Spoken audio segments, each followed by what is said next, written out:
Shalom teman-teman muda. Di waktu yang baik ini saya coba sharing tentang calon istri idaman.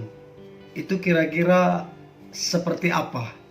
Dan sebelum kita bahas lebih jauh, silakan di subscribe, tekan tanda loncengnya supaya teman-teman muda mendapatkan pemberitahuan video-video terbaru dari saya. Oke, calon istri idaman. Nah, teman-teman pria atau laki-laki, Anda wajib dan harus tahu kira-kira wanita terbaik itu seperti apa. Apakah dia yang cuman cantik, yang cuman pintar ngomong, yang mungkin kerjaan bagus, apakah cuman itu?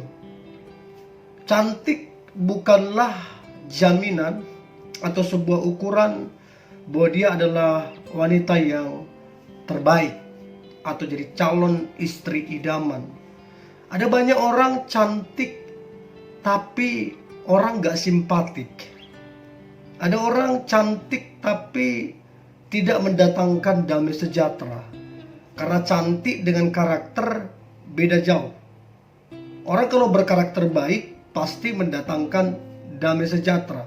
Bukan cuma damai sejahtera, mendatangkan berkat Tuhan. So teman laki-laki yang mendengar ini, jangan cuman berpatokan atau berfokus kepada hal yang lahiriah, cantik atau pekerjaan atau keuangan. Tapi ada beberapa hal yang nanti kita akan bahas ya. Kemudian catat baik ini teman-teman laki-laki, saya selalu bilang untuk menemukan wanita terbaik atau calon istri idaman itu dibutuhkan yang namanya proses. Saya ulang, proses waktu. Proses waktulah yang membuktikan segala sesuatu. Proses waktulah yang membuat kita akhirnya mengenal. Dan jangan coba-coba mengenal, jangan coba-coba membangun komitmen dengan orang-orang yang tidak kamu kenal. Nah, untuk itu kita mesti mengenal, artinya karakternya. Karakternya seperti apa nih cewek? Cerewet kah? Penggosip kah? Temperamental kah? Kita mesti tahu dulu seperti apa karakternya. Terus yang kedua kita mesti tahu juga dosanya. Dia ini sekarang lagi lakukan dosa apa gitu loh. Kita mesti tahu itu, mesti kenal itu. Kemudian kita juga mesti mengenal kecenderungan wanita ini seperti apa. Apa kecenderungannya? Dia cenderung melakukan apa? Kemudian kita juga mesti mengenal prinsip hidup si cewek ini. Bagaimana prinsip hidupnya? Karena prinsip hidup itu selalu berkaitan dengan karakter seseorang. Jadi dia punya prinsip yang baik, punya prinsip yang benar, akan menjadikan karakternya bagus. Nah, kemudian apa yang kita mesti kenal? Responnya dalam kehidupan. Waktu dia digosipin, waktu dia difitnah, waktu dia ada masalah, waktu dia ada tantangan. Apa responnya? Respon yang baik atau yang buruk? Respon yang negatif atau yang positif?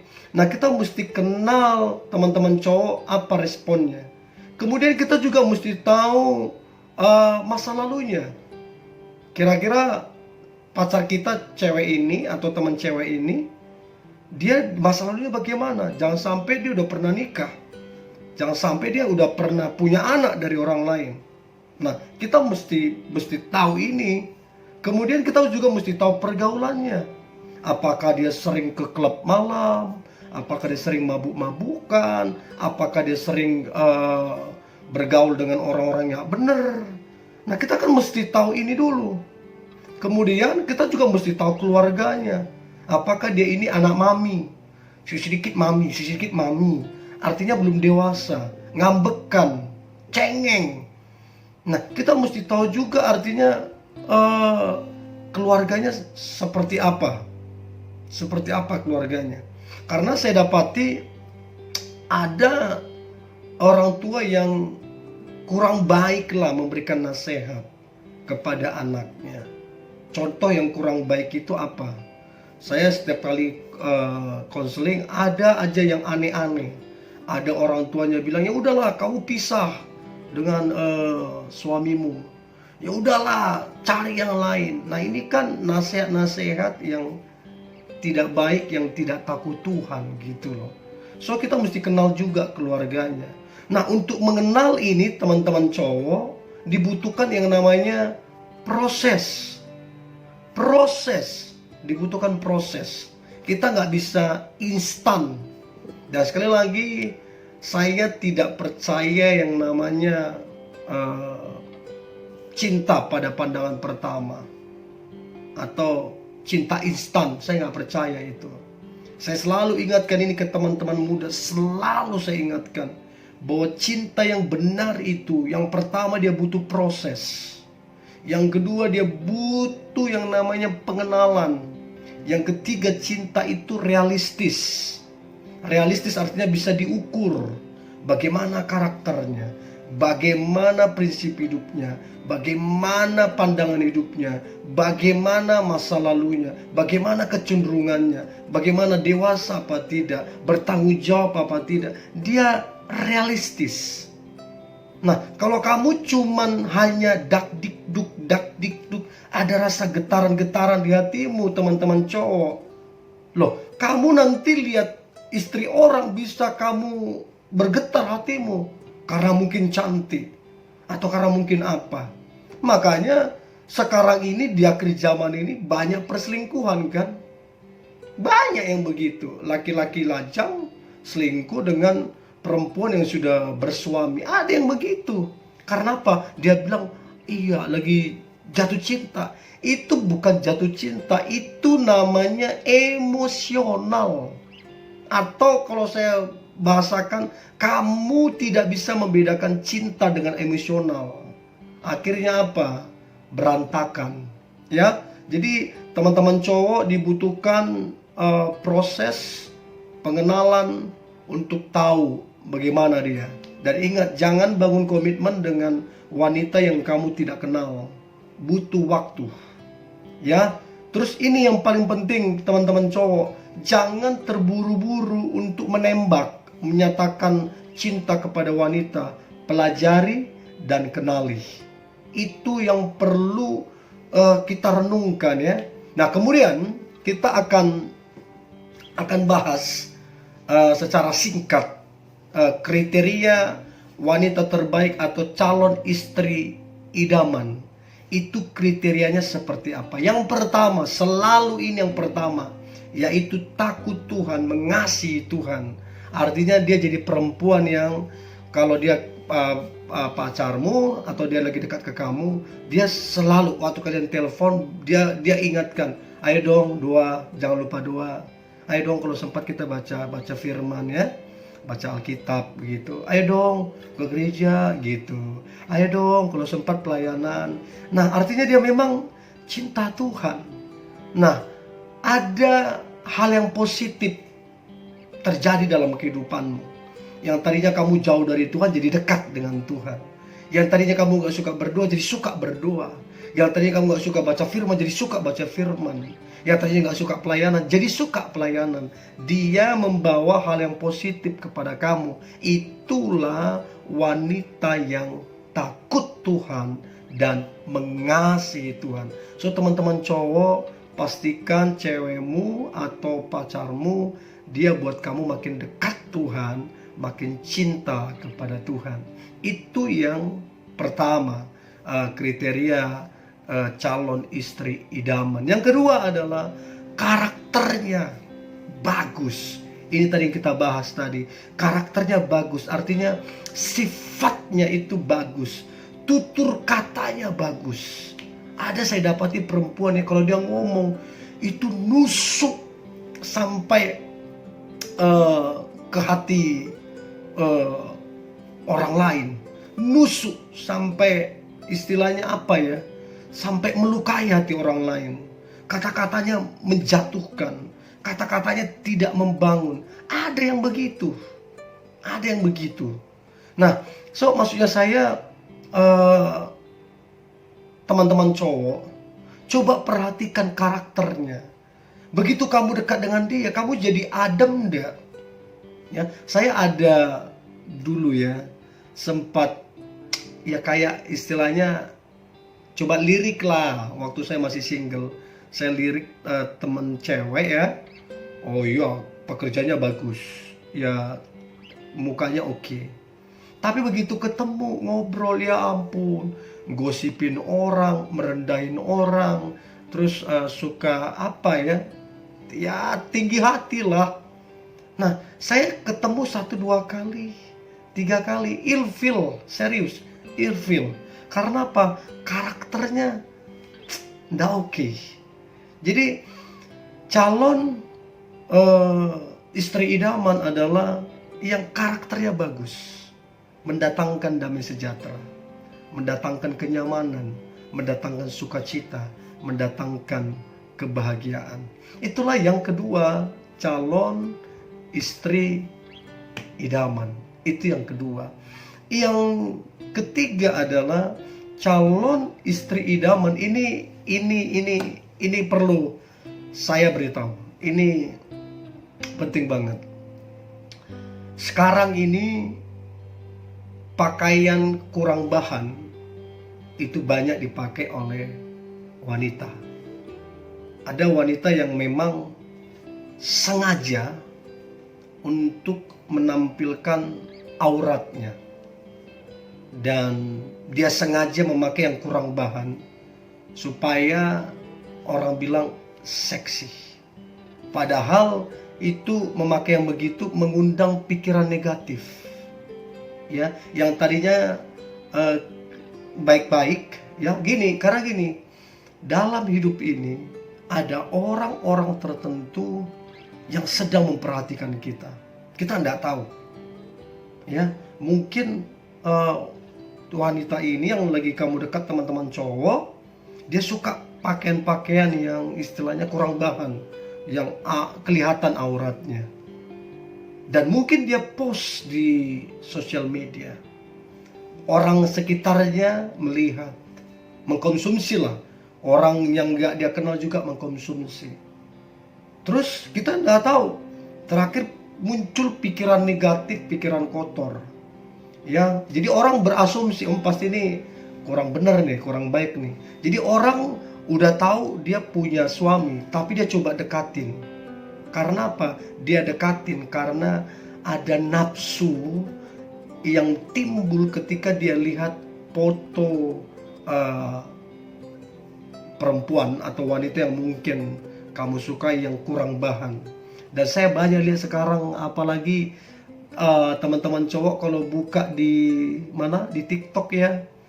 Aduh, sekarang ini orang itu nggak tahu untuk mendapatkan like mungkin ya, dia sampai kelihatan lah pusarnya, kelihatan belahan sana sini, dan nggak sungkan untuk keluar kata-kata yang mengundang hawa nafsu. Nah, ini apa tidak di chat atau di inbox sama laki-laki yang mata keranjang, buaya darat. Nah, jadi bagi saya calon istri idaman adalah yang berpakaian sopan. Kita yang berpakaian sopan aja kadang-kadang orang berpikiran negatif loh. Apalagi kita yang sengaja dan kita suka. Ada orang bilang, biasa ya, begitu-begitu biasa. Akhirnya biasa jatuh dalam dosa jadinya. So, itu penting teman-teman cowok. Ya, penting. Kalau dia mau berpakaian setengah kurang bahan atau seksi dalam artian begitu, cukup sama kamu sebagai suaminya nanti. Kalau sekarang pacaran nggak boleh. Nanti setelah jadi suaminya udah sah, sama kamu aja, jangan sama orang lain. Itu penting. Itu calon istri idaman berpakaian sopan. Ya, itu yang ketiga. Yang keempat, calon istri idaman adalah dia berfungsi sebagai penolong. Kitab Kejadian bilang tidak baik bahwa laki-laki itu atau Adam dia seorang diri saja. Aku akan jadikan baginya seorang penolong yang pasangan yang sepadan. Jadi dia menolong, ya. Artinya bebanmu yang berat jadi ringan, ya. Terus kemudian dia support kamu, mendukung kamu apa yang sedang kamu kerjakan. Selama itu positif, dia dukung kamu, dia beri kamu semangat, dia beri kamu kata-kata motivasi. Jadinya kamu itu tertolong, jadi ringan, ya. Nah, berfungsi sebagai penolong, bukan perongrong. Sekarang banyak wanita suka merongrong suaminya, hanya merongrong. Akhirnya apa? Makin hari suaminya makin merosot, makin hari makin terpuruk, rumah tangganya makin hari makin jatuh. Karena tidak berfungsi sebagai penolong. So, selama berpacaran, pelajarilah. Selama kamu dekat dengan cewek ini, gimana? Dia nolong kamu enggak? Artinya nolong itu memotivasi kamu, memberikan kamu nasihat, memberi kamu semangat, ya, terus mendoakanmu, terus membawa kamu dekat ke Tuhan. Pokoknya dia tolong kamu.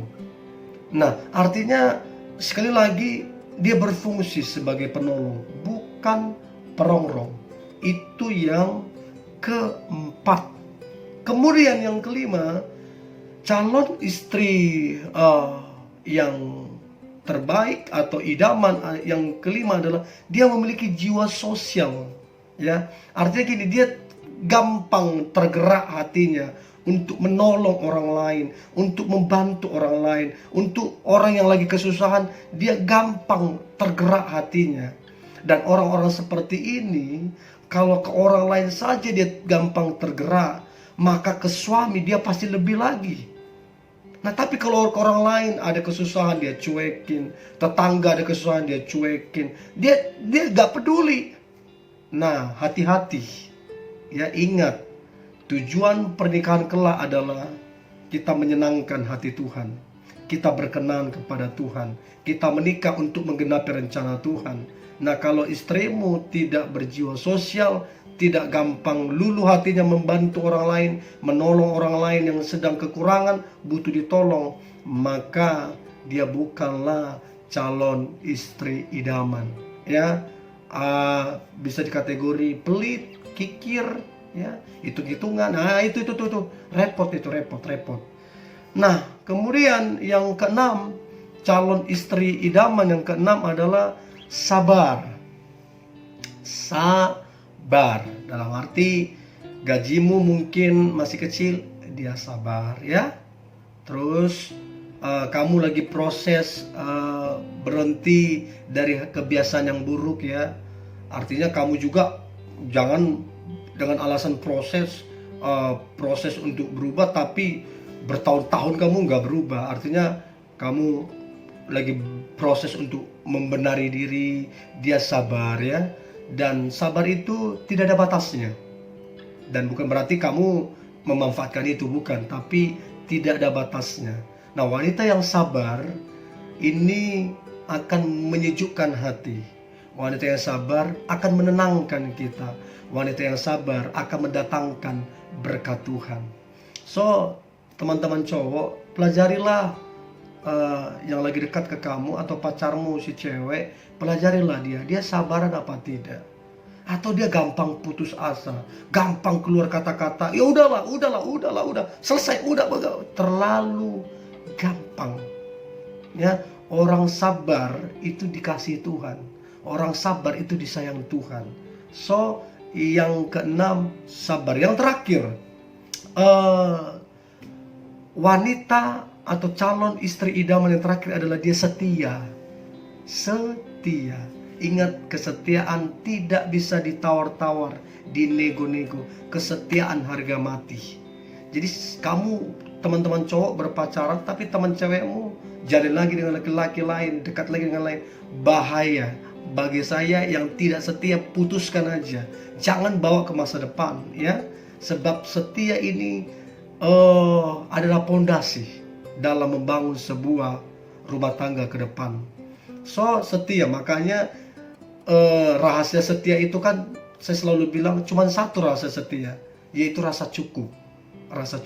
Memang di luar sana banyak yang istilahnya lebih ganteng dari kamu, lebih cakep dari kamu. Di luar sana mungkin banyak yang gajinya lebih tinggi, atau pekerjaannya lebih bagus. Tapi pacarmu yang cewek, dia bilang memang kenyataannya seperti itu. Di luar sana banyak yang lebih ganteng, kerjaan bagus, lebih kaya.